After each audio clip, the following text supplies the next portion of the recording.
یہ میرے بھائی بیٹھے رانا کلیم صاحب، آپ ان کا مدینہ شریف جائیں تو وہاں البیک والے البیک کا ایک وہاں ہوٹل ہے، تو اتنا رش ہوتا ہے، ایسے لگتا ہے جیسے مسلم میں دے رہے ہیں، لیکن ان کے پیسے بھی اچھے خاصے ہیں۔ اس طرح ہم نے جو ہے تو 55 روپئے لگ کے 4 بندوں کے کھانے میں 55 دیگا، تو بڑا مہنگا ہے، سستا نہیں، لیکن وہاں اتنا رش ہے، اتنا رش ہے۔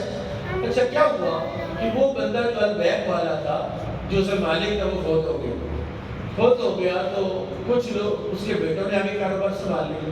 کچھ لوگ آئے، ان کا یار پریشان ہو گئے، انہوں نے پوچھا کیا بات ہے؟ اس نے کہا یار پریشانی یہ ہے کہ اب وہ بزرگ فوت ہو گئے، ہمارے یتیم خانے کیسے چلیں گے، ہمارا فلاں کام کیسے چلے گا؟ انہوں نے پوچھا کیا ہوا؟ اس نے کہا وہ ہر دین پر 1 ریال ہمیں دیتے تھے۔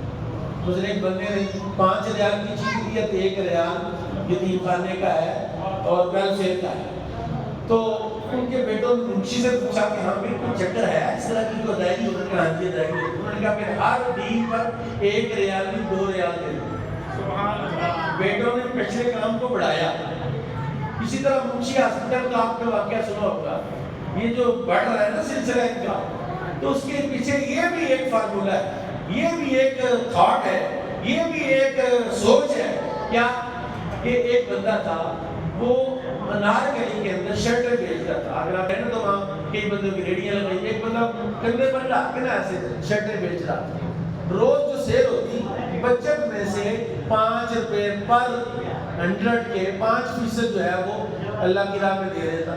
پھر کچھ تھوڑا کام سٹور بہتر ہوا، جو اللہ کی راہ میں دیتا ہے، جیسے میں نے قرآن پڑھا کہ وَمَّا مَا يَنْفَعُ النَّاسَ وَيَنْقُصُ فِي الْأَرْضِ، جو نفع بخش ہوتا ہے اس کے لیے دوام ہوتا ہے۔